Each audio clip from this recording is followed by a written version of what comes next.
Nesse vídeo eu vou mostrar como se constrói o Boxplot usando o Excel e quais são as suas partes mais importantes na sua análise. Então, no teu conjunto de dados, tu vai marcar a variável que tu quer construir o Boxplot. Lembra que tu marca também o nome da variável. Depois disso, tu vai inserir. Aqui no mesmo gráfico de estatística, onde tem o histograma, tem também o Boxplot, que é essa opção aqui de baixo. Clica e está construído. Muito bem, só para deixar o Boxplot bem construído, aqui nós mostramos o título dos eixos. No eixo de baixo é o nome da variável. Aqui do lado, diferente de um histograma, aqui do lado vai o valor da variável.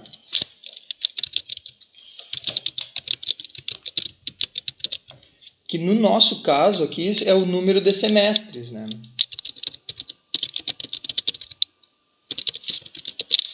Ok. O título do gráfico, para ilustrar, vai ser Boxplot. Esse número 2 aqui é o quartil inferior ou o quartil 1.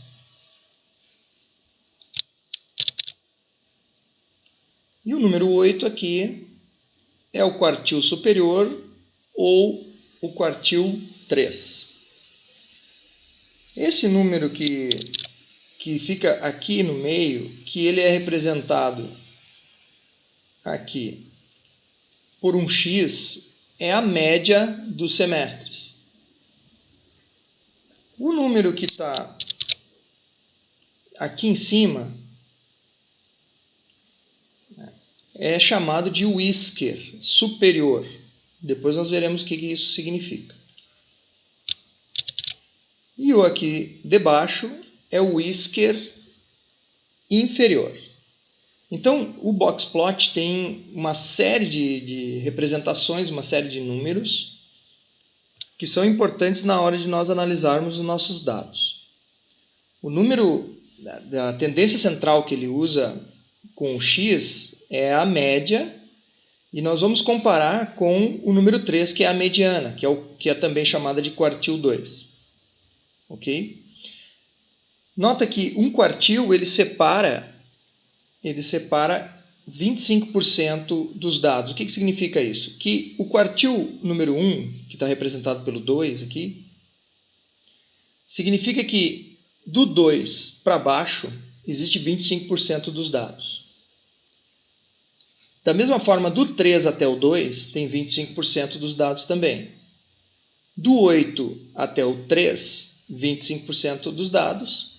E acima do 8, 25% dos dados.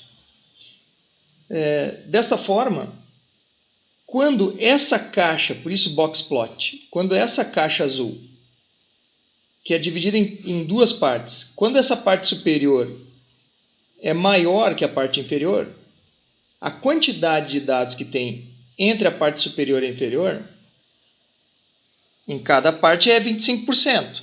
Só que a parte de cima, nesse caso, ela é maior do que a parte de baixo. Significa que a distância dos dados ali dentro, como tem 25% dos dados ali dentro, porém a distância entre eles é maior. Então os dados estão mais espalhados, dispersos. Enquanto que nessa primeira parte aqui, existe 25% dos dados ali, mas o espalhamento entre eles não é tão grande. Por outro lado, os whiskers, que são esses valores aqui, eles representam o limite, tanto superior quanto inferior, da variabilidade comum dos dados. Se houvesse algum valor para fora desses whiskers, superior ao 10 ou inferior a esse 1 aqui, esses valores específicos seriam valores extremos, considerados extremos, que afetariam muito a média. Muito bem, então essa é a análise mais simples e direta para a gente começar a conhecer o Boxplot. Então nota que ele tem muita informação sobre dispersão e tendência central. Então agora vamos calcular, fazer o box plot da variável idade. Então vamos lá. A gente marca a idade, vai em inserir, aqui no gráfico de inserir gráfico de estatística, a opção bem de baixo está ali. Vou colocar aqui do lado. Então, esse box plot já apareceu. Só para não demorar muito, eu não vou inserir os valores, os nomes dos eixos e o título do gráfico. Vou inserir somente o rótulo dos dados para nós termos os valores. Nota que aqui o quartil 1 até o quartil 2 e do quartil 2 até o quartil 3 são parecidas essas distâncias, né? O que indica um gráfico bastante simétrico. A média está acima da mediana, né? Normalmente, um gráfico com valores mais simétricos, se espera que a média esteja perto da mediana. Então, na parte da caixa entre o Q1 e o Q3, esses dados são simétricos. E ele também tem um quartil inferior 17, um quartil superior 27, que também têm um comportamento simétrico.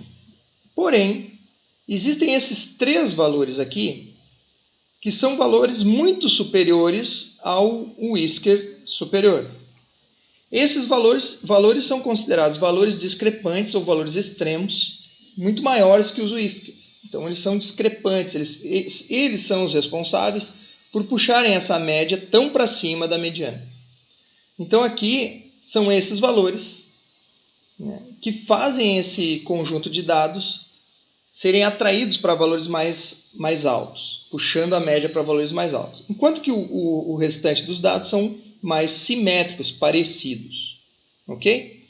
Então, essa é a explicação do box plot. Espero que esse vídeo possa ter ajudado.